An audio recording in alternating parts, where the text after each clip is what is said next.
سامعین کرام،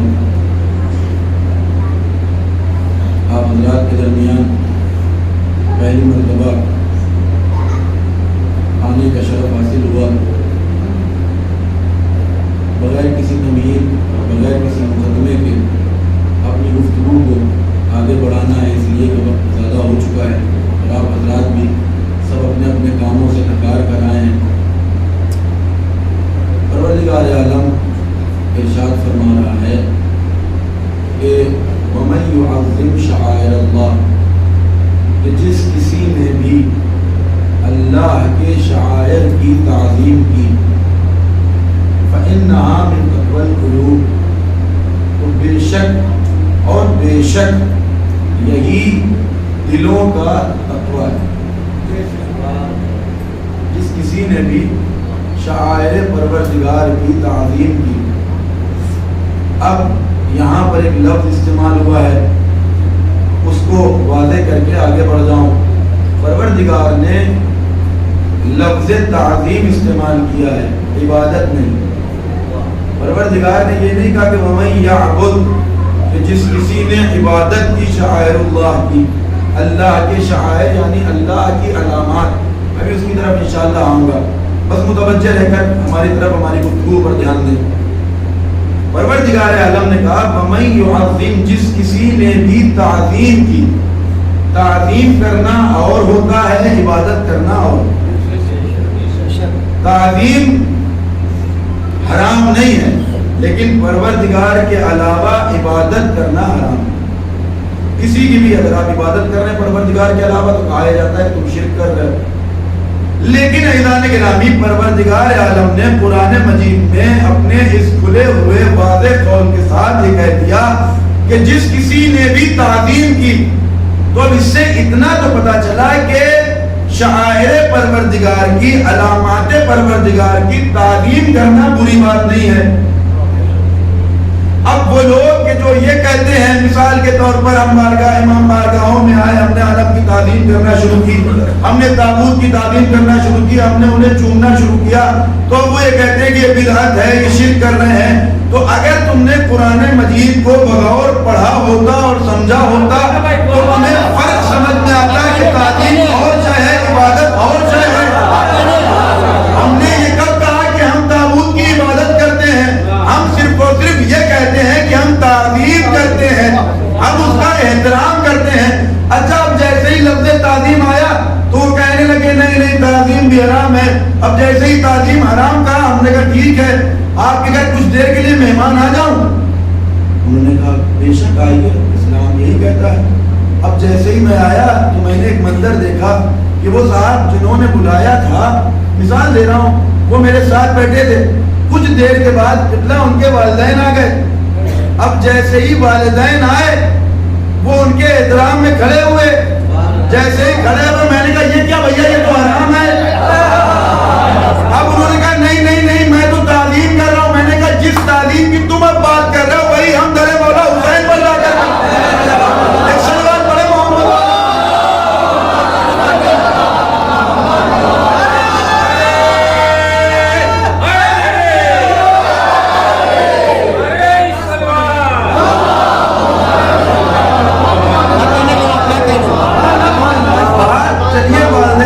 والدین کے بارے میں تو قرآن مجید نے کہا ہے کہ والدین بہرحال نعمت ہیں، والدین کی خدمت کرو، انشاءاللہ اگر بیچ میں بات آئے تو پیش کروں گا۔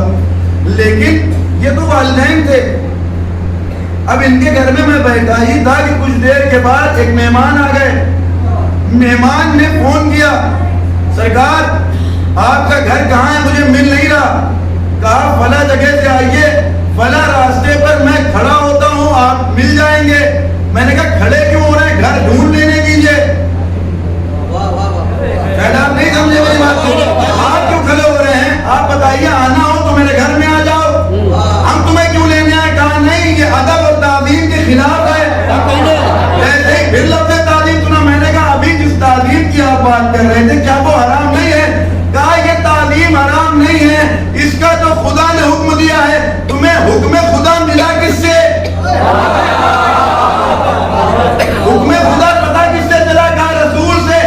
جس رسول نے اس حکم کے بارے میں بتایا وہی رسول تو کہہ رہا ہے حسین مظلوم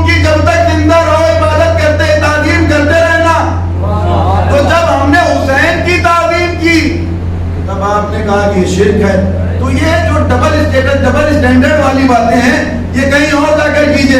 تو اب میں کیا پروردگار نے وَمَن يُعَظِّمْ شَعَائِرَ اللَّهِ. اب سوال یہ پیدا ہوتا ہے کہ شعائر اللہ سے مراد کیا؟ کسے کہتے ہیں شعائر؟ تو بغیر کسی ڈیپ بحث میں جاتے ہوئے آپ کے سامنے واضح طور پر بیان کر دوں کہ شاعر کے معنی بہت ہیں. معنی میں سے ایک معنی ہے علامت کے، یعنی ہر وہ جگہ کہ جو علامت ہو پروردگار عالم کی، یعنی نشاندہی کرائے پروردگار کی، یعنی ہر وہ شے جو وجود پروردگار پر دلالت کرے وہ ہے شعائر اللہ. اب وہ چاہے کعبہ ہو، چاہے حجر اسود ہو، چاہے کربلا کی سرزمین ہو، چاہے آپ کا گھر ہو، چاہے یہ اشجار، یہ پیڑ، یہ درخت، یہ نباتات اور یہ حیوانات اور یہ انسان ہو، یہ سب کے سب پروردگار کے وجود پر دلالت کر رہے ہیں. تو اگر اس اعتبار سے کہ پروردگار کے وجود پر دلالت کر رہے ہیں تو یہ شعائر اللہ ہیں. اب اگر ہم ان کی تعظیم کریں تو پروردگار کے حکم کے عین مطابق ہے.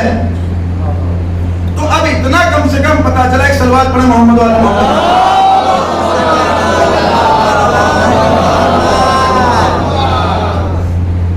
کم سے کم حکم قرآن سے اتنا تو پتا چل گیا کہ وہ ہر شے، جملوں پہ غور کیجئے گا، ہر وہ شے کہ جو اللہ کی نشاندہی کرائے اسے شاعر اللہ کہتے ہیں. اور شاعر اللہ کی تعظیم تقوی انسانی ہے، تقوی قلب ہے. تو اب عزیزان گرامی اکثر و بیشتر یہ اشکال اور اعتراض ہوتا ہے. میں بہت ہی آرام سے اپنی گفتگو کی طرف آگے بڑھ رہا ہوں، بس متوجہ رہیے گا. اور یہ بات میں اس لیے پیش کر رہا ہوں، دیکھیں یہ وہ اشکالات ہیں کہ جن کے ہزاروں جواب دیے جا چکے ہیں. اللہ بیٹھے ہوئے ہیں آپ کے درمیان، خود انہوں نے بارہا ایسی مجلسیں پڑھی ہوں گی جہاں پر انہوں نے جواب دیے ہوں گے. ہمارے علماء نے کتابیں پر کر رکھی ہیں، ہر اعتراض کا جواب دیا جا چکا. لیکن کبھی کبھی کچھ جوابات پھر سے اس لیے دیے جاتے ہیں تاکہ ہماری جو نئی نسل ہے جن کے ذہنوں تک ابھی یہ باتیں نہیں پہنچی. آپ مثال کے طور پر کہیں کہ قبلہ آپ نے پھر وہی بات پڑھ دی، وہی خیبر و خندق. تو میں آپ سے کہوں گا یہ بتائیے خیبر و خندق آپ کو کب پتا چلا تھا؟ آپ کہیں گے جب ہم چھوٹے چھوٹے تھے تو مولانا آیا کرتے تھے، پڑھا کرتے تھے. جب آپ چھوٹے تھے آپ کو نہیں معلوم تھا، اسی ممبر کے ذریعے آپ کو پتا چلا. اور یہ بچے بھی چھوٹے ہیں، ان کو بھی یہی ممبر بتائے گا. یہ ممبر درسگاہ حسینی ہے. آپ کے پاس اتنا وقت نہیں کہ آپ کتابیں پڑھیں، آپ کے پاس اتنا وقت نہیں کہ آپ قرآن کی تفسیر دیکھیں، آپ کے پاس اتنا وقت نہیں کہ نہج البلاغہ دیکھیں. تو اگر لے دے کے ہمارے پاس کچھ بچتا ہے چارجنگ کے لیے تو 1 گھنٹے کی مجلس، یہ 2 مہینے 8 دن، یہ ایام ادا، یہی وہ ایام ہوتے ہیں کہ جو ہمیں بتاتے ہیں کہ ہم کس دین کے ماننے والے ہیں اور ہمارے دین کی حقیقت کیا ہے. لہذا کچھ چیزیں تعلیماً بتائی جاتی ہیں، کچھ چیزیں تنبیہاً بتائی جاتی ہیں. تعلیم اور تنبیہ میں فرق ہوتا ہے. تعلیماً مثال کے طور پر ایک ٹیچر آیا، کوئی نیا لیسن دیا، اسے کہتے ہیں تعلیماً پڑھانا. اور ایک ہوتا ہے نہیں کسی لیسن کا ریویژن کرانا، اسے کہتے ہیں تنبیہ کرنا تاکہ انسان بھول نہ جائے. تو ان بچوں کی یاد دہانی کے لیے اب کسی نے چونکہ بات پوچھی تھی لہذا یہ بات آپ کے سامنے عرض کر رہا ہوں. یہ ہمارے اوپر اشکال ہوتا ہے، یہ تعزیہ، یہ علم، یہ ہاتھوں میں ہتکڑی اور یہ تعویذ، یہ سب کا کیا حقیقت ہے اور ہم کیوں اس کی تعظیم کرتے ہیں. دیکھیے اگر تعظیم سمجھ میں آ گئی تو پھر کسی کو کوئی اشکال نہ ہوگا. اب جو لوگ کبھی سوال کریں، اب کچھ میرے جوابات ہیں جو اپنی فکری سطح پر میں نے دینے کی کوشش کی ہے، اگر آپ کے اذان عالیہ تک پہنچ گئے انشاءاللہ محدود ہوں گے. سوال کرنے والے نے سوال کیا کہ تم تابوت امام حسین، گہوارہ علی اصغر، علم مولا عباس کو کیوں چومتے ہو؟ یہ شرک ہے.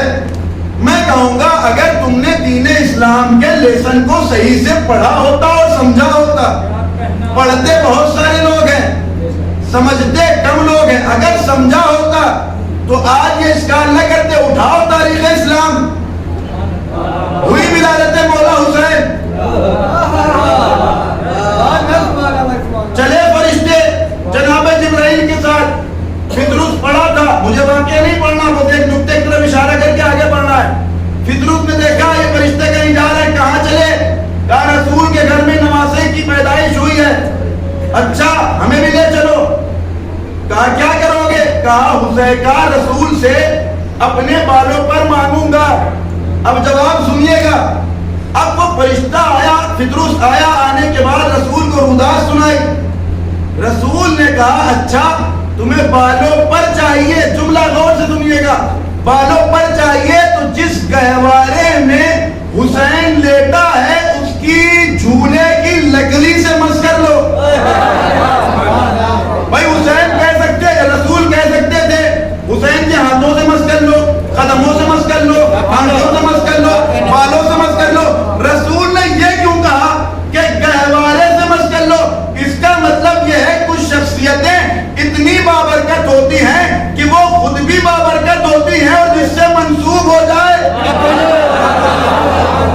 وہ بھی بابرکت ہو جائے کرتی ہے.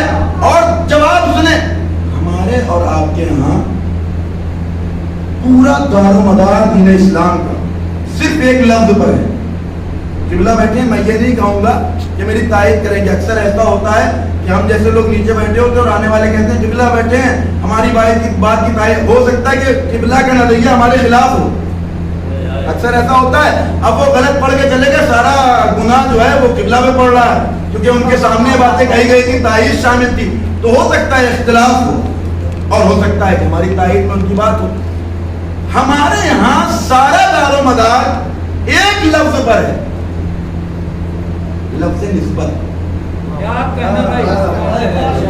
اس لفظ نسبت کو مسلمان اپنے اور دین اسلام کے درمیان سے ہٹا دے، اسی پل کافر ہو جائے گا. میں کہتا ہوں تم یہ کہتے ہو کہ اس گہوارے کو، تابوت کو کیوں چومتے ہو؟ میں کہتا ہوں چونکہ حسین سے نسبت ہے. بولا حسین سے نسبت ہے. آپ لفظ نسبت اسلام کو اپنے یہاں سے ہٹائیے، فوراً کے فوراً کافر ہو جائیں گے. آپ مسلمان کیوں ہیں؟ اس لیے اچھا سارے انسان اس دنیا میں رہ رہے ہیں، کیوں آپ بھی مسلمان ہیں؟ اس لیے کہ ہم نے اپنے آپ کو رسول اسلام سے منسوب کیا ہوا ہے. اگر یہ لفظ نسبت اتنا اہم ہے کہ ایک کافر اور مشرک کو فقط نسبت دینے سے مسلمان بنا سکتا ہے، تو کیا یہ گہوارہ، یہ علم، یہ تادیہ، یہ کلاوے امام حسین جیسی شخصیت سے منسوب ہونے کے بعد بابرکت نہیں ہو سکتے؟ ایک صلوات پڑھے محمد.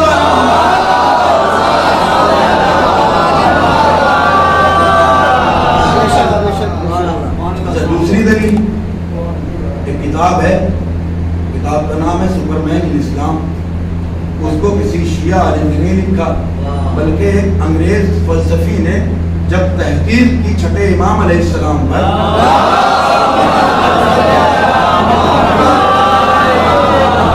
تو یہ کتاب لکھی. اس میں ایک بہترین واقعہ ہے فقط اسی لفظ نسبت کا کہ تعظیم کس نے کی ہے. آج جو ایک سے زیادہ چمچ گرم ہے اس کی وجہ یہ ہے کہ انہوں نے اپنے اجداد کو صحیح سے پڑھا نہیں. امام جعفر صادق علیہ السلام گزر رہے تھے،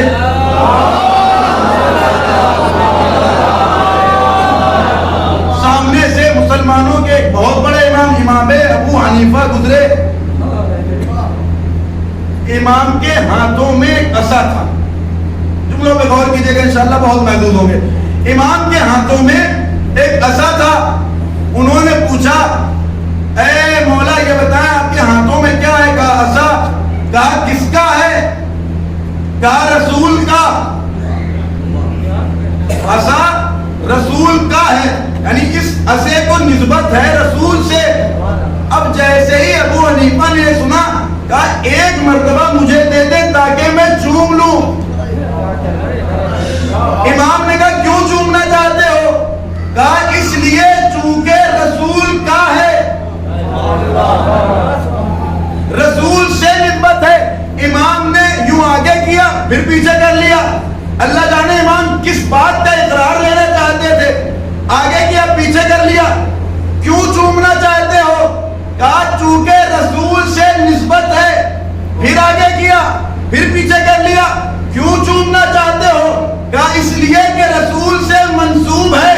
اب میرے مولا نے ایک عجیب و غریب جملہ کہا، اے ابو حنیفہ اگر یہ عصا رسول سے منسوب ہے تو اتنا بابرکت کہ تم چومنا چاہتے ہو، آنکھوں سے لگانا چاہتے ہو.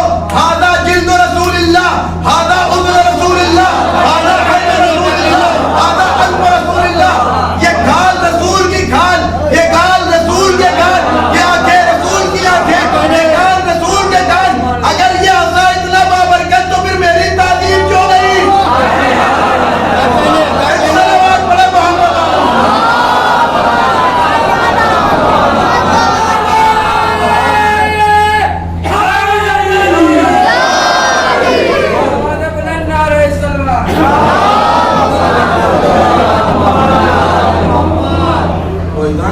پتا چلا کہ لفظ نسبت بہت اہم ہے، اور امام ابو حنیفہ جیسا امام جعفر کے ہاتھوں میں یہ عصا دیکھ کر اسے چومنے پر مجبور ہے. اچھا اگر اس کی تابوت کی علم کی کوئی حیثیت آپ کی نگاہوں میں نہیں ہے، کیونکہ یہ لکڑی کا بنا ہوا ہے، وہی کپڑا جو ہم اپنے گھر سے لاتے ہیں سی لیتے ہیں اسی کو علم بنا دیتے ہیں. ایک بات بتائیے کہ جب کعبہ بنایا تھا جناب ابراہیم نے تو وہ اینٹیں کہاں سے لی تھی؟ کعبہ ہے کیا؟ کعبہ صرف اور صرف کچھ اینٹیں کہ جس کو جناب ابراہیم نے اسی دنیا کی مٹی سے لے کر بنایا اور فقط یہ کہہ دیا کہ یہ بیت اللہ ہے تو آپ کی نگاہوں میں مقدس ہو گیا. اب 1,24,000 انبیاء اس کا طواف کر رہے ہیں تو اس مٹی کی کیا بساط تھی جو اسی دنیا سے لی گئی؟ جب اس مٹی کو منسوب کیا پروردگار کی جانب تو یہ مٹی اتنی عظیم کہ 1,24,000 انبیاء اس کا طواف کرے تو وہ حسین کہ جس نے 1,24,000 انبیاء کی نبوتوں کو بچایا ہو، اگر اس سے ہم کوئی چیز منسوب کر دیں تو بابرکت کیوں نہیں ہو سکتی؟ ایک صلوات پڑھ لیں مل کر.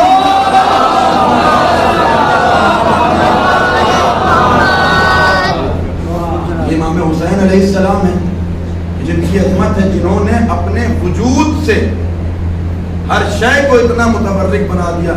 امام حسین علیہ السلام سے جو چیز منسوب ہوئی وہ اپنے آپ میں ممتاز ہے، چاہے وہ ہمارے یہاں کے عزاخانے ہوں، چاہے وہ سرزمین کربلا ہو. سرزمین کربلا کیا تھی؟ کربلا کو کربلا معلی کس نے بنایا؟ امام حسین علیہ السلام کی شہادت نے کیوں بنایا؟ صرف ایک سجدہ پروردگار جو سرزمین کربلا میں امام حسین نے 1900 تیروں پر آنے کے بعد کیا.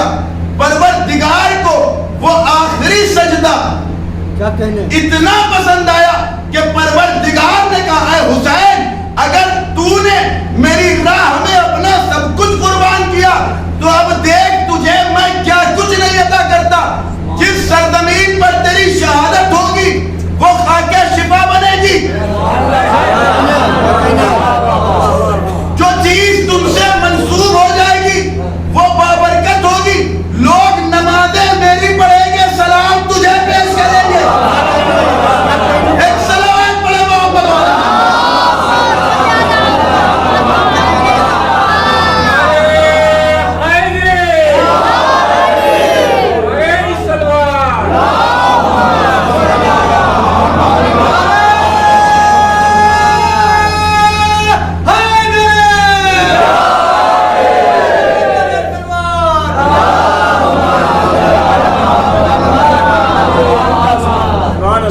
فضیلت مولا حسین علیہ السلام کو ملی کی میں نے اس سے پہلے کی ایک مجلس میں بہت خلاصتاً یہ جملے کہے تھے، اب اس کی تفصیل پیش کر رہا ہوں آپ کے سامنے.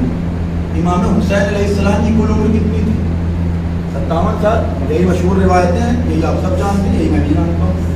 متفق علیہ جو علماء کا ایک نظریہ ہے وہ یہ کہ امام حسین کی عمر 57 سال تھی. 57 سال میں آپ پوری عمر نکالیں. یوں تو مولا حسین از ابتدا تا انتہا مولا کا ایک ایک عمل با فضیلت، ایک ایک عمل نمونہ ہم سب کے لیے. لیکن آپ مولا دیکھیں، شاید ایک فکر آپ تک پہنچانے کی کوشش کر رہا ہوں. مولا حسین کی پوری زندگی نکال دیں، 57 سال کے 57 سال ہٹا دیں، وہ 9 دن جو کربلا میں مولا نے بتائے اگر فقط وہ اپنے سامنے رکھے تو مولا نے ان 9 دنوں میں مکمل اسلام پیش کیا. ان 9 دنوں میں کوئی ایسا رخ نہ تھا جو مولا نے بیان نہ کیا ہو.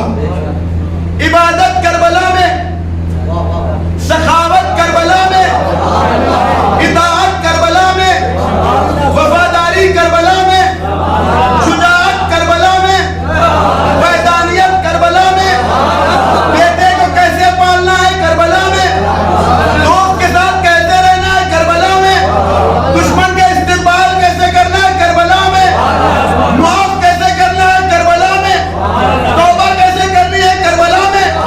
تو کوئی ایسا رخ آپ دکھائیے محلہ میں موجود نہ. حسین علیہ السلام کو اتنی فضیلتیں یوں ہی نہیں ملی. 9 دن میں مکمل اسلام پیش کیا. پردہ کتنا اہم ہے کربلا میں، وصیت کتنی اہم ہے کربلا میں، دین کو بچانا کتنا اہم ہے کربلا میں، ظلم کے خلاف آواز اٹھانا کتنی اہم ہے کربلا میں، جدید چیزوں سے ٹکر کیسے لینا ہے کربلا میں. یہ مولا حسین تھے جو کل یہ بتلا گئے کہ اگر تمہارے عدد قلیل بھی ہو تو سپر پاور سے ڈرا نہیں جاتا.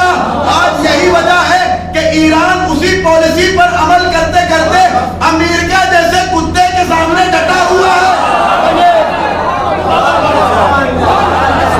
اچھا کربلا محلہ میں آپ کے سامنے بات عرض کروں، بیچ میں آ گئی. پروردگار نے ہمیشہ کسی کے خلاف اگر جنگ چھیڑی تو لشکر بڑا قلیل رکھا ہے. لشکر ہمیشہ سامنے والا سپر پاور رہا، لیکن پروردگار نے جو جنگیں چھیڑی وہ قلیل لشکر سے. اب رہا کتنا بڑا لشکر لے کر آیا تھا، بڑے بڑے ہاتھی، اتنے بڑے کہ 2 ہاتھی چاہیں تو شہر برباد کر دیں. اونٹ. پروردگار نے کیا بھیجا؟ چھوٹی چھوٹی چڑیاں، چھوٹے چھوٹے پتھر.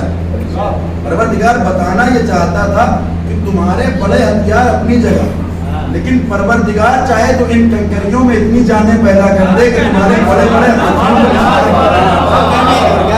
میں جملے بڑے آسانی سے پڑھ رہا ہوں. اکثر ایسا ہوتا ہے کہ جب تک چیخا نہ جائے بات سمجھ میں نہیں آتی. لوگ یہ سمجھ لیتے ہیں بات اگر چیخے نہیں تو بات میں دم نہیں. جملے پر غور کیا کریں، چاہے انداز چیخنے والا ہو یا آسانی سے پڑھا جا رہا ہو. تو اذان گرامی، پروردگار عالم نے اب رہب کے سامنے بھیجا کیا؟ ابابیل کا لشکر. آئیے، نمرود کتنا بڑا بادشاہ تھا، مارا کس سے؟ ایک مچھر ناک میں گھسا. وہی نمرود کہ جو اب تک، اچھا پروردگار کے ذلیل کرنے کا انداز بھی نرالا ہے. وہی نمرود جو اب تک اپنے دربانوں پر حکم چلا رہا تھا، میرے پنکھا چلو، میرے جوتے لاؤ، مجھے پانی پلاؤ، مجھے کھانا کھلاؤ، اب وہ یہی کہہ رہا ہے کہ میرے سر پہ جوتے مارو. تاریخ نے لکھا کہ اس نے حکم دیا کہ میرے اب جب تک یہ نمرود زندہ رہا وہی دربان جو پنکھا ڈالتے تھے سر پر جوتے مارتے رہے. تو پروردگار کے ذلیل کرنے کا انداز بھی بڑا نرالا. ایک مچھر، اتنا سا مچھر چاہے تو نمرود جیسے کو ختم کر دے. اس کے علاوہ یہ پروردگار عالم نے کربلا معلّہ میں جو مولا حسین کو فتح دی، کتنا بڑا لشکر تھا. کم سے کم اگر قلیل سی مدت، قلیل سی تعداد آپ کے سامنے بیان کی جائے تو 2 لاکھ، 1.25 لاکھ. اس کے علاوہ اور بھی کتابوں میں روایات موجود ہیں کہ کتنوں کا لشکر آتا تھا، شمر کتنے لے کر آیا تھا. لیکن تعداد یہاں صرف 72 کی ہے. اللہ والے صرف 72 ہیں. اس کے باوجود بھی پروردگار نے بتا کر نقارہ بجایا. اچھا یزید کچھ دیر کے لیے یہ سمجھا کہ ہم جیت گئے، اور آج تک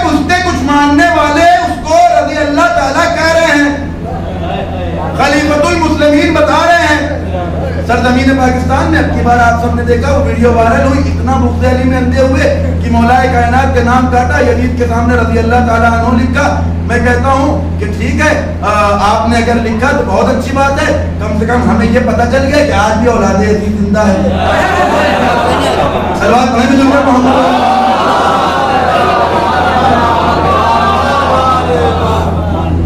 تو عزیزان گرامی, کربلا معلیٰ میں صرف 72 لوگ, یزید سمجھا میں جیت گیا. اس کے کچھ ماننے والے آج بھی سمجھے کہ یزید جیتا. جن کی نگاہوں میں سر کا کٹ جانا جیت اور ہار کا فیصلہ ہوتا ہے, انہوں نے سمجھا یزید جیتا. میں کہتا ہوں یزید جیتا یا حسین, یہ اندازہ لگایا جائے گا مقصد سے. یزید کا مقصد کیا تھا؟ بولے جواب دے. یزید کا مقصد کیا تھا؟ بیعت لینا. حسین کا مقصد کیا تھا؟ بیعت نہ کرنا. تو اگر اس پوری جنگ میں یزید نے بیعت لے لی تو یزید جیتا, اور اگر حسین نے سر کٹوا کر نوکے نیزہ پر تلاوت کری اور پھر بھی بیعت نہ کی تو حسین جیتا. یہی وجہ تھی کہ دربار یزید میں مولا سجاد نے ایک ہی جملہ کہا تھا جب اذان دی جا رہی تھی, یزید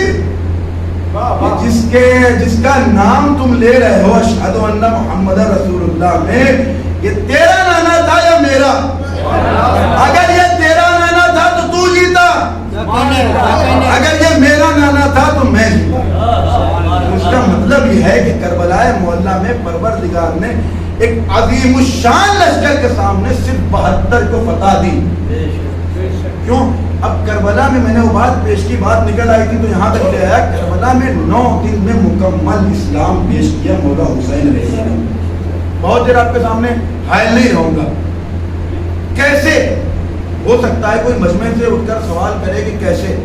آپ میں سے جو چاہے ابھی پوچھ سکتا ہے کہ یہ زاویہ کربلا میں کہاں موجود ہے. کوئی ایسا زندگی کا پہلو نہیں ہے جو ان 9 دنوں میں بہت بڑی فضیلت ہے مولا حسین. کسی امام کو بعض فضیلتیں بعض اماموں کو ملی اور بعض مولا حسین کو ملی, جس میں سے 3 فضیلتیں تو وہ ہیں جو رسول نے کہیں کہ حسین بعض فضیلتیں تمہیں تمہاری شہادت کے بعد ملیں گی. کیا کہ تمہیں سید الشہداء کہا جائے گا, تمہارے قبے کے نیچے دعائیں قبول ہوں گی, اور جس کربلا میں تمہارا خون بہے گا اس کو خاک شفا بنا دیا جائے گا.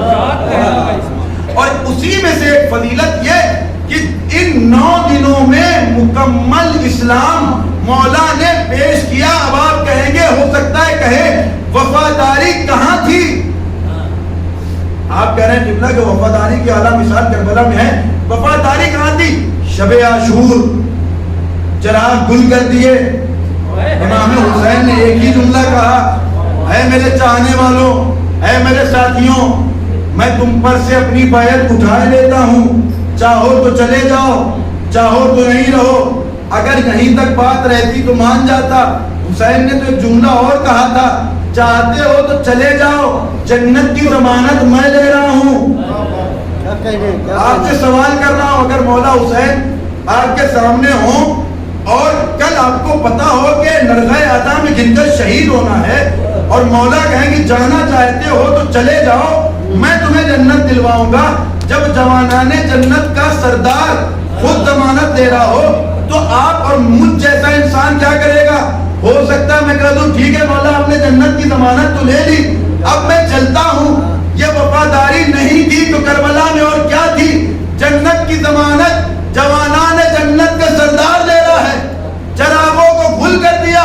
اس کے بعد بھی جناب حبیب کہہ رہے مولا اگر آپ کی راہ میں 70 مرتبہ شہید ہونا پڑے, 70 مرتبہ پھر اٹھایا جائے, پھر شہید کیا جائے, پھر زندہ کیا جائے, اور ہمیں جلا کر ہماری راکھوں کو پھیلا دیا جائے, اور پروردگار پھر پوچھے حسین پر شہید ہو گئے تو ہوں گے. اس سے اعلیٰ مثال کربلا میں وفاداری کی اور کیا ملے گی؟ اس سے اعلیٰ مثال آپ کہیں گے عبادت کربلا میں کہاں تھی؟ یہ بتائیے آپ کے سر پہ کوئی بندوق رکھ دے، آپ کی گردنوں پہ تلوار لٹک رہی ہو، کیا آپ اس وقت آپ کو عبادت یاد آئے گی؟ بندوق اور تلوار کی تو دور کی بات، ہم کچھ دن کے لیے ہاسپٹل جاتے ہیں تو اللہ کو بھول جاتے ہیں. بیمار ہوئے، ارے نہیں صاحب آج تو درد ہے، آج تو ہم نماز نہیں پڑھ سکتے، ابھی تو ہمارے مثلاً پلاسٹر ہے، نماز کی کہیں چھوٹ بوٹ نہیں ہے. یہ جو آپ کے سامنے باتیں کر دی جاتی ہیں نا کہ 4 آنسو بہا لو سب معاف ہو جائے گا، نہیں، ذمہ داری صرف آپ کی ہے، نمازیں ہم ہی کو ادا کرنی ہے. کل میں نے ایک مجلس میں جملہ کہا تھا کہ دوسروں سے تو سوال ہوگا ہی نہیں، سوال صرف ہم سے ہونا ہے. مشرک سے کہا جائے گا تمہارا شرک تمہیں جہنم میں لے گیا، منافق سے کہا جائے گا تمہارا نفاق تمہیں جہنم میں لے گیا، کافر سے کہا جائے گا تمہارا کفر تمہیں جہنم میں لے گیا. لیکن جب ہم آئیں گے تو کہا جائے گا حساب و کتاب تم دو گے. اللہ کو بھی مانا، رسول کو بھی مانا، انبیاء کو بھی مانا، اماموں کو بھی مانا، ان کی مانی ہے نہیں مانی. سوال یہ ہوگا، تو اب یہ سوالات تو صرف ہم سے ہوں گے. اب کربلا میں مولا جانتے ہیں کہ شمر کا لشکر 9 محرم کو آ چکا، اصحاب بھی جانتے ہیں، ابھی قریب تھا. روایت میں ملتا ہے کہ شمر نے 9 محرم کو حملہ کرنا چاہا سر شام.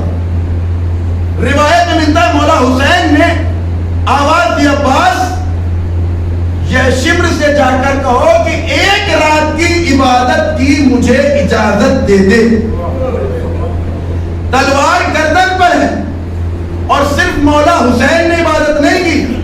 مولا ہو سکتا ہے آپ کے مولا تو معصوم امام تھے، وہ تو شجاع تھے، بلکہ عین شجاع تھے، وہ نہیں ڈرے تو ہم تو ڈر سکتے. نہیں، اصحاب امام تو غیر معصوم تھے،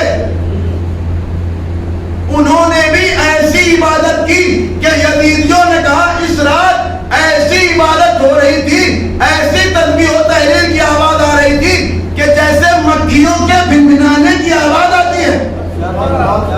اب بتائیے عبادت کی اس سے بڑی مثال اور کہاں مل سکتی ہے؟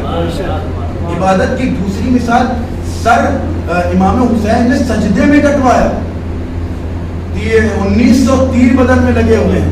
میں اکثر کہتا ہوں کہ اصحاب کہف اور فخر اصحاب کہف مولا حسین میں یہی فرق تھا کہ اصحاب کہف کو 300 سال، جملہ آپ کے حوالے کر رہا ہوں، 300 سال جب پروردگار نے نیند میں ڈالا اور یہ 300 سال کے بعد پہلی مرتبہ اٹھے تو ان کو نہ خود اپنا وجود یاد تھا نہ جگہ یاد تھی. اللہ کے نیک بندے تھے، لیکن یہ فرق ہے اصحاب حسین اور مولا حسین میں. اصحاب حسین وہ کہ جو کچھ دن فقط سو جائے تو انہیں شہر نہ یاد رہے، نام نہ یاد رہے. مولا حسین وہ کہ جو اس دنیا سے چلا جائے، سر کٹوا دے، اس کے بعد بھی پروردگار عالم کے قرآن کی تلاوت کرتا نظر آئے.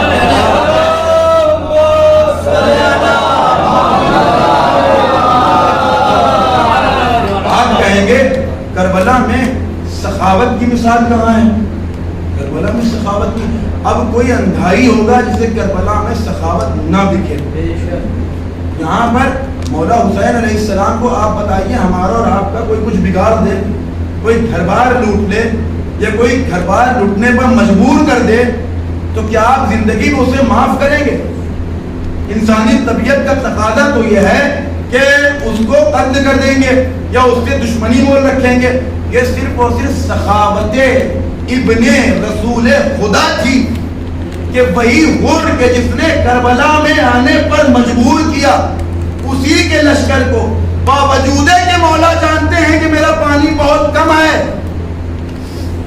لشکریوں کو بھی پلایا، گھوڑوں کو بھی پلایا. اور یہی حر جب اپنے ہاتھوں کو جوڑ کر مولا حسین کے سامنے آیا تو آنے کے بعد مولا سے معافی چاہی، مولا معاف کر دیجئے. اگر چاہتے مولا تو کبھی نہ معاف کرتے، اس لیے کہ بہنوں کے پردہ چھننے کا سبب تھا جناب حر. لیکن مولا حسین نے دیکھا کہ توبہ بھی حقیقی توبہ ہے، اس کا حق ہے کہ اسے معاف کر دیا جائے. مولا کی سخاوت نے جوش مارا، اے حر انت حر فی الدنیا والآخرہ، آخرت میں کام کامیاب بھی ہے، آزاد بھی ہے۔ جناب خود سخاوت نہیں تھی کربلا میں، اور کیا تھا؟ شکر کی مثال کربلا میں کہاں ملتی ہے؟ میں صرف تفصیل پیش کر رہا ہوں آپ کے سامنے۔ شکر کی مثال، یوں تو اگر فقط ایک شکر پہ بولا جائے تو ایک بڑا کانسیپٹ ہے، اس پہ دو چار مجلسیں پڑھی جا سکتی ہیں، لیکن کربلا میں یہ کہاں موجود تھا؟ اب ایک بات بتائیں، ہمارا اور آپ کا کوئی ایک بیٹا اس دنیا سے چلا جائے یا کوئی چیز چھن جائے تو ہم سوائے مایوسی کے کچھ نہیں کرتے، لیکن کربلا چونکہ درسگاہ ہے، کربلا چونکہ دین اسلام سکھاتی ہے، کربلا چونکہ رواداری سکھاتی ہے، کربلا چونکہ کرم سکھاتی ہے، کربلا ہمیں حقیقی اسلام کا چہرہ دکھاتی ہے، لہذا شکر کی اعلیٰ مثال بھی کربلا میں جناب زینب کے دونوں بیٹوں کے لاشیں پڑے ہوئے ہیں، لیکن یہ علی کی لاڈلی ہے، دین اسلام کی اتنی پسندیدہ کہ دونوں کے درمیان کو اپنے سر کو سجدے میں رکھا، اے پروردگار تیرا لاکھ لاکھ شکر کہ میرے بیٹوں نے بی بی زہرا کے سامنے مجھے سرخرو کہہ دیا۔ اب شکر کی اعلیٰ مثال اس سے زیادہ بہتر کہاں ملے گی؟ یہ تو جناب زینب تھی، جناب وہب کلبی، جناب زہیر قین، جناب وہب کلبی کی ماں نے کیا کیا؟ بیٹا چھنا تھا، بیٹا، وہ بھی کچھ دن پہلے جس کی شادی ہوئی ہو، سر جب دشمن نے دیا تو یہ کہہ کر پھینک دیا کہ حسین کی راہ میں جو ہم دے دیتے ہیں دوبارہ لیا نہیں کرتے۔ یہ شکر کی اعلیٰ مثال نہ تھی تو اور کیا تھی؟ جب یہ تمام چیزیں کربلا معلی میں موجود تھی اور معین الدین چشتی نے دیکھا کہ مکمل اسلام کربلا میں ہے تو کہنے پر مجبور ہوا، شاست حسین بعد شاست حسین دینست حسین دی بناست حسین سرداد نداد دست در دست یزید حقا کے بنا لا الہ است حسین۔ ایک صلوات پڑھیں۔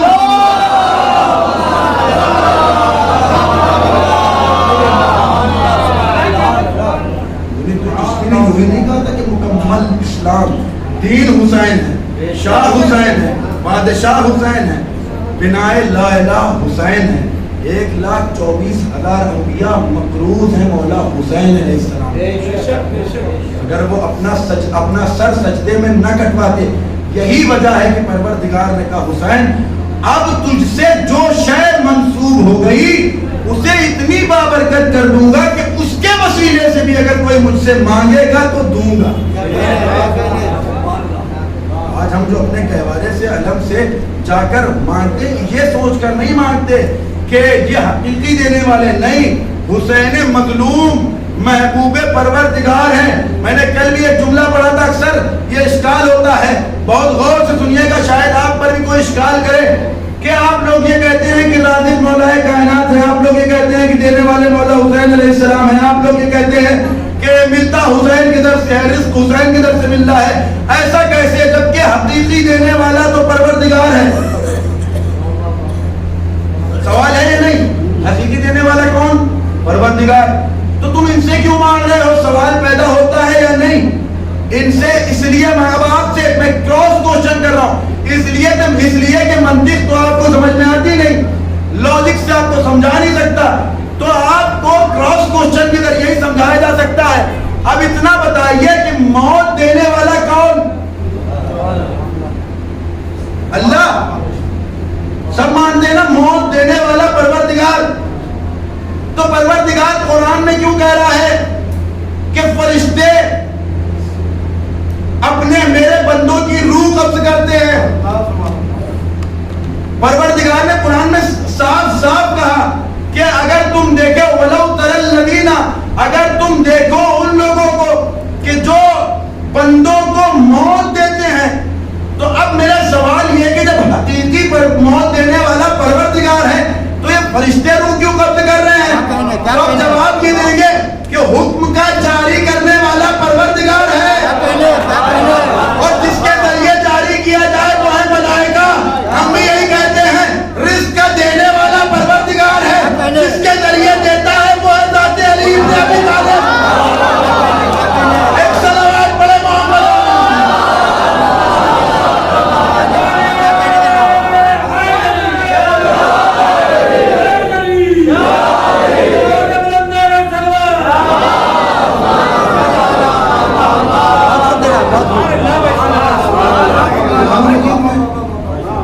فرشتے روح قبض کرتے ہیں، کبھی کہا گیا کہ پروردگار روح قبض کرتا ہے، اس کا مطلب یہ ہوا کہ حاکم پروردگار ہے۔ اچھا ایک بات بتائیے، آپ کے دور حاضر کی مثال دے دوں، یہ بتائیں آپ کہ یہاں پر اس ملک کا حاکم کون ہے؟ حکم کس کا چلتا ہے؟ مودی جی کا۔ فی الحال ابھی انہی کا دور ہے، آپ کچھ نہیں کر سکتے، دور انہی کا ہے۔ یہ بتائیے آپ کی طرف روڈیں مودی جی نے خدا کے بنوائی ہیں؟ کیا کہنے ہیں؟ کس نے بنوائی؟ مودی جی کا بنایا ہوا کوئی ودایک تھا؟ اس کا مطلب یہ ہوا کہ ودایک کی لنک ہے مودی جی سے، ڈائریکٹ یا انڈائریکٹ۔ کیا کہنے؟ یعنی اگر ان کا لنک ہے تو مودی جی نے، حاکم مودی جی ہیں، حکم ان کا چلے گا، لیکن کام کروائیں گے یہ کارندے۔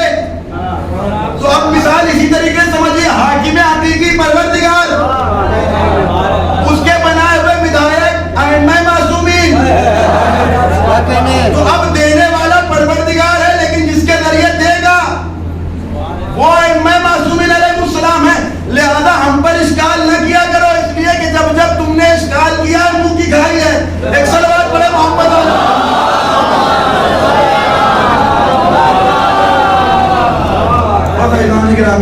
میں نے بہت وقت لیا آپ کا، ایک چھوٹی سی بات آپ کے اذہان عالیہ تک پہنچا دوں۔ میں نے بیچ میں ایک جملہ کہا کہ آج بھی یزید کے کچھ پیروکار پیدا ہوئے ہیں، انشاءاللہ کبھی آپ کے سامنے آئے تو یزید کے پوسٹ مارٹم میں پوری مجلس پڑھوں گا، لیکن ابھی صرف ایک بات،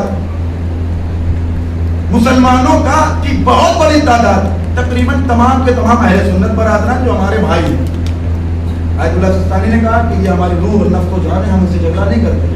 ہمارا اختلاف نظریاتی نہیں ہے، ہمارا اختلاف ذاتی نہیں ہے، نظریاتی ہے۔ نظریاتی اختلاف ہونا اور ہوتا ہے، ذاتی اختلاف ہونا اور ہوتا ہے۔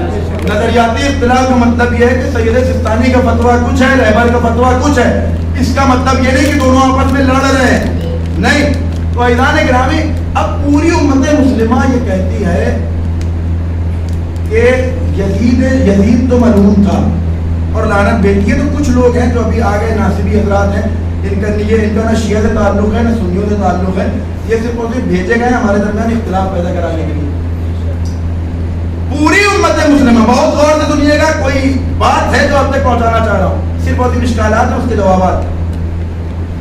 یزید کو لعنتی مانتی ہے، کیوں؟ اس لیے کہ یزید نے مدینے میں، مسجد نبوی میں گھوڑے بندھوائے، اس لیے کہ یزید نے 300 لڑکیوں کے ساتھ عصمت دری کروائی، اس لیے کہ یزید نے منبر رسول کی توہین کی، اس لیے کہ رسول نے حسین کو قتل کیا، پانی نہ دیا۔ لیکن جب بات آتی ہے ابا یزید کی، فقیر شام کی، تو اب سب کے منہ بتانے لگ جاتے ہیں، نہیں نہیں وہ تو خلیفہ تھے، ان کو کیسے برا کہیں۔ متوجہ ہیں میرے ساتھ ہیں تھوڑی دیر کے لیے، بس آخری بات اور ختم دعا، ایک مرتبہ صلوات پڑھیں محمد والے محمد۔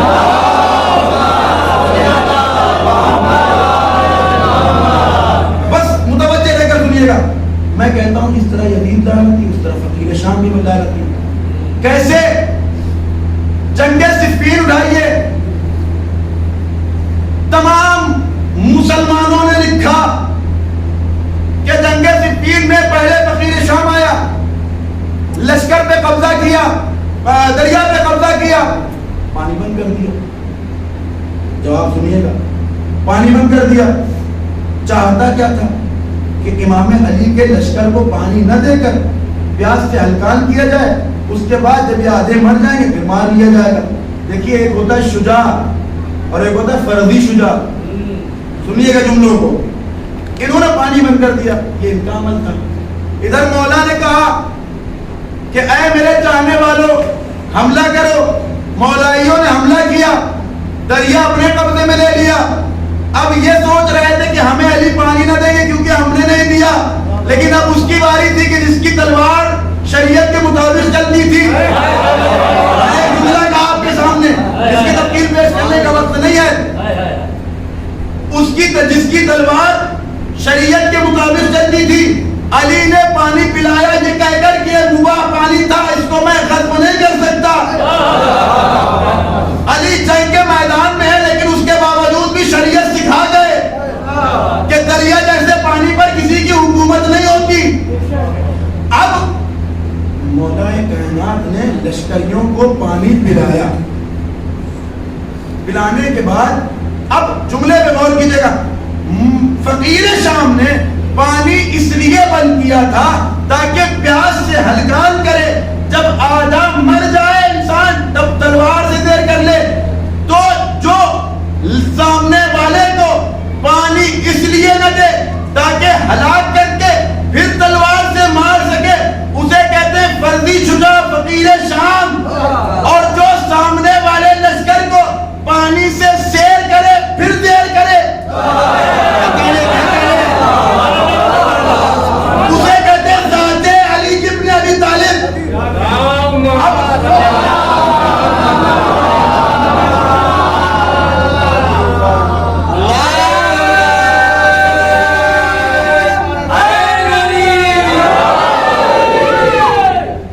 بہت توجہ سے سنیے گا, آخری منزل پر ہوں. اب جو لوگ کہتے ہیں یزید لعنتی تھا, فقیر شام اس کا باپ لعنتی نہیں تھا, میں کہتا ہوں سیرت کو ملا کر دیکھو, اگر مل جائے تو جیسے یہ لعنتی ویسے وہ لعنتی. ادھر فقیر شام,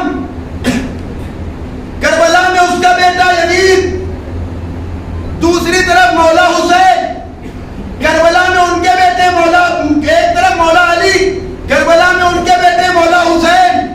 اس طرف فقیر شام نے پانی بند کیا, اس طرف یزید نے پانی بند کیا, اس طرف علی نے پانی پلایا, اس طرف حسین نے پانی پلایا.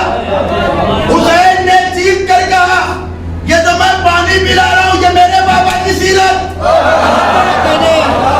یزید نے چیخ کر کہا جو میں پانی بند کر رہا ہوں یہ میرے باپ کی سیرت. اے مسلمانوں, اب صرف مجھ پر لعنت نہ کرنا, ان پر بھی کرنا جس کی میں تقلید کر رہا ہوں. یہ اپنی سیرت نہیں, میرے بابا کی سکھائی ہوئی سیرت. میں نے, یزید کہہ رہا ہے میرے جملوں میں کہ میں نے امام حسین کو مارا, میرے باپ نے امام حسن کو مارا, میں نے اصحاب کو مارا, حجر بن عدی کو مارا, میرے باپ نے محمد بن ابی بکر کو مارا. سیرت کو سیرت سے ملائیے, اگر مل جائے ٹیلی کر جائے تو جیسے یہ لعنتی ویسے وہ لعنتی. اور یزید ملعون وہ مجرم کہ جس نے سرزمین کربلا پر ہر وہ ستم جو ڈھایا جا سکتا تھا ڈھایا. بس سیدان گرامی, میں نے خط کی آپ کی زحمت, ابھی آپ کے سامنے شبیہ تابوت جناب علی اکبر علیہ السلام آئے گی اور آپ سب زیارت کریں گے. لہذا ضروری یہ ہے کہ شبیہ پیغمبر علی اکبر کی مصائب پڑھوں. یہ وہ شہید ہے کہ جو اپنے نانا سے گفتار میں, چال ڈھال میں, چہرے میں, سیرت میں بڑی مشابہت رکھتا تھا. فقط مشابہت کو اگر دیکھنا ہے تو مدینے آئیے, ابھی امام حسین کربلا میں نہیں ہے, دیکھیں کتنا ملتے تھے جناب علی اکبر علیہ السلام.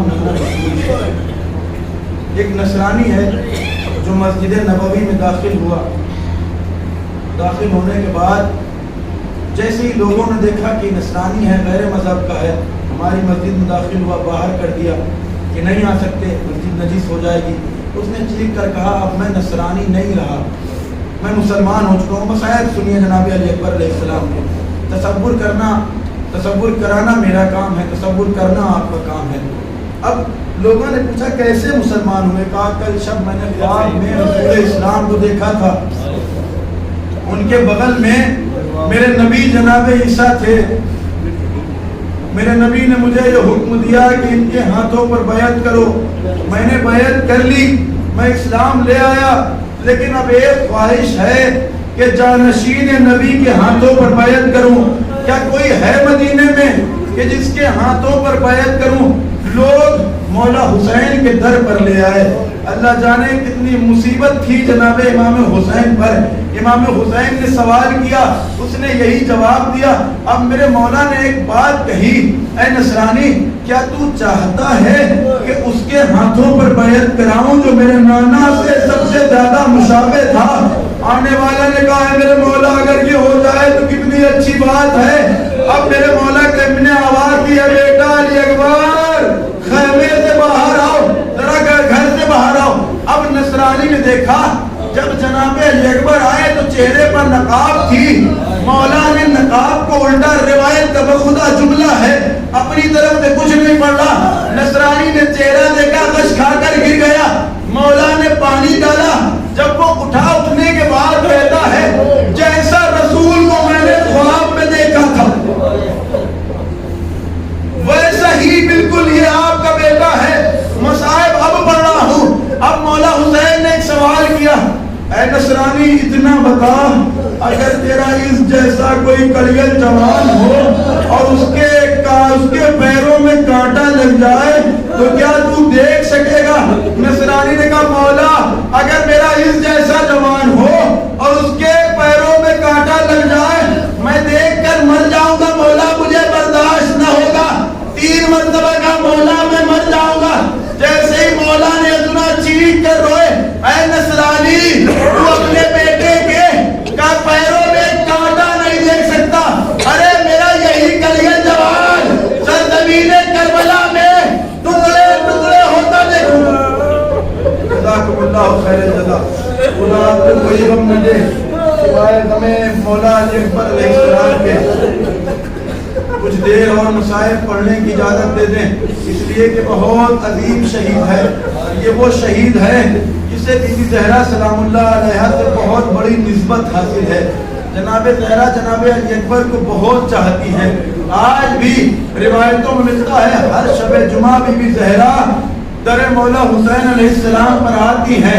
اب وہ واقعہ آپ کے سامنے پڑھنے جا رہا ہوں، اس کے بعد شہادت پڑھ کر ختم دعا ہے۔ ایک زائر ہے مولا کے جس کا نام ہے ملا عباس، مازندران ایک شہر ہے ایران میں، روایت بہت غور سے سنیے گا۔ ان کا سال کا دستور یہ تھا کہ ہر سال یہ مولا کی زیارت کے لیے جاتے تھے، پیادہ سفر کرتے تھے، 40 کے ایام آئیں، عاشور کے ایام آئیں، یہ اپنا پیادہ سفر کرنا شروع کر دیتے تھے۔ ایک سال آیا کہ جب ان کے پاس کچھ نہ تھا،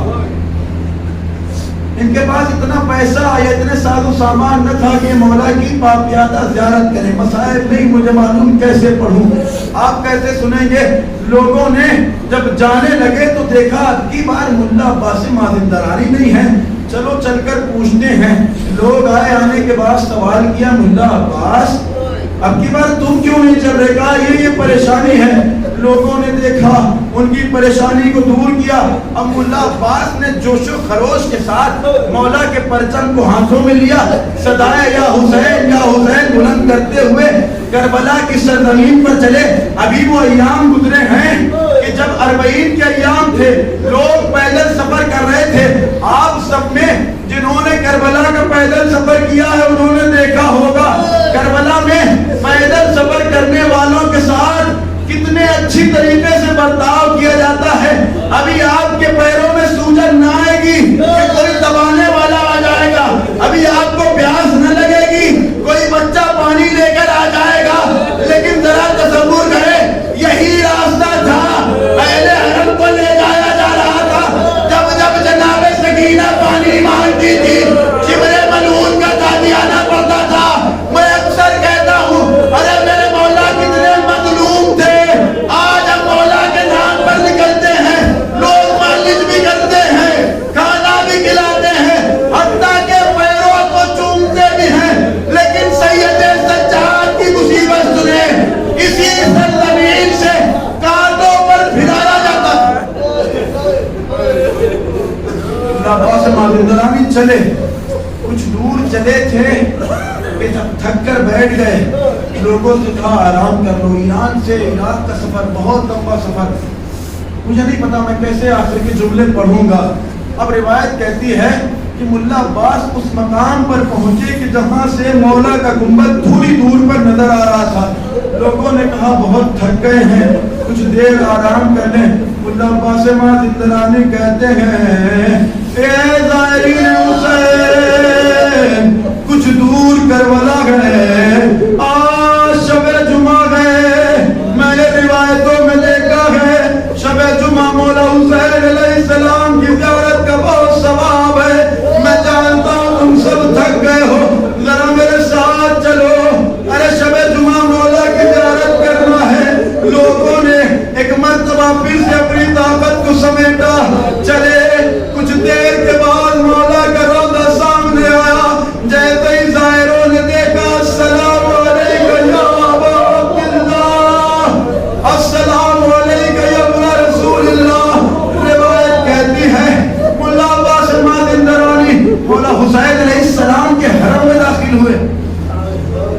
زیارت مولا حسین علیہ السلام کی.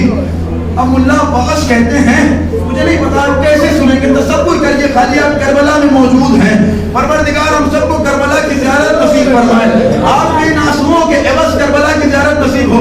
ملا عباس کہتے ہیں جب سب زیارت کر چکے تو میرے پاس ایک شخص آیا, آنے کے بعد کہتا ہے ملا عباس میں نے سنا ہے تم مولا کا مرثیہ بھی پڑھتے ہو, ذرا ایک مرثیہ سنا دینا. ملا عباس نے اپنی ڈائری کو کھولا, روایت کہتی ہے سب سے پہلے جناب علی اکبر کا نام سامنے آیا. اب ملا عباس نے علی اکبر کا مرثیہ پڑھا.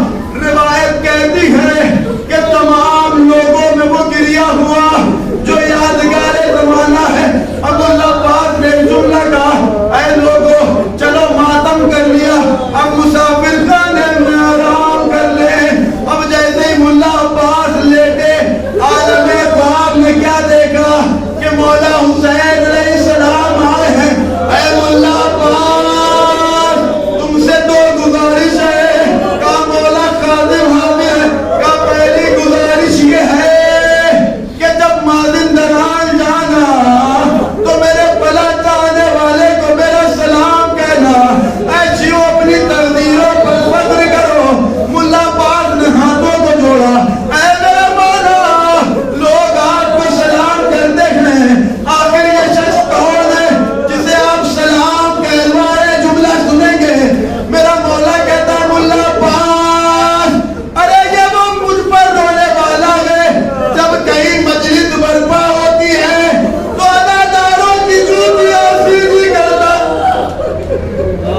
جزاکم اللہ جزاکم اللہ, خدا آپ کو کوئی غم نہ دے. اے ملا عباس یہ وہ میرا چاہنے والا ہے جب کہیں میری مجلس برپا ہوتی ہے رونے والوں کی جوتیاں سیدھی کرتا ہے. آقا ٹھیک ہے, دوسری وصیت کیا ہے مصائب سنیے جناب علی اکبر کے. میرا مولا کہتا ہے ملا عباس اب کبھی شب جمعہ جب میرے حرم میں آنا علی اکبر کے مصائب نہ پڑھنا.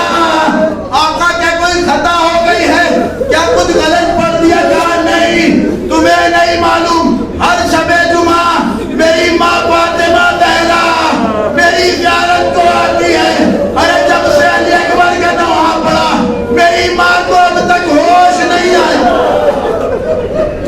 جزاکم اللہ خیر. خدا آپ کو کوئی غم نہ دے سوائے ہمیں جناب علی اکبر وہ 4 منٹ کی رحمت اور نہیں معلوم. اگلی برس میں رہوں نہ رہوں, آپ رہیں نہ رہیں, اسے جو اگلے برس ہمیں اور یہ غم ہے جو چل بسے تو یہ اپنا سلام آخر ہے. کچھ دیر مصائب سن لیں, نہیں معلوم کون زندہ رہے کون نہیں. پچھلی برس بھی آپ کے ساتھ کچھ مومنین بیٹھے رہے ہوں گے جو اب کی مرتبہ نہیں ہے, انہیں بھی ثواب میں شامل کریں اور مصائب سنیں. مولا علی اکبر آ گئے, بابا مرنے کی اجازت دے دیں. مولا حسین نے کہا بیٹا علی اکبر تم تو نانا سے سب سے زیادہ مشابہ ہو, تمہیں مرنے کی اجازت میں نہیں دے سکتا.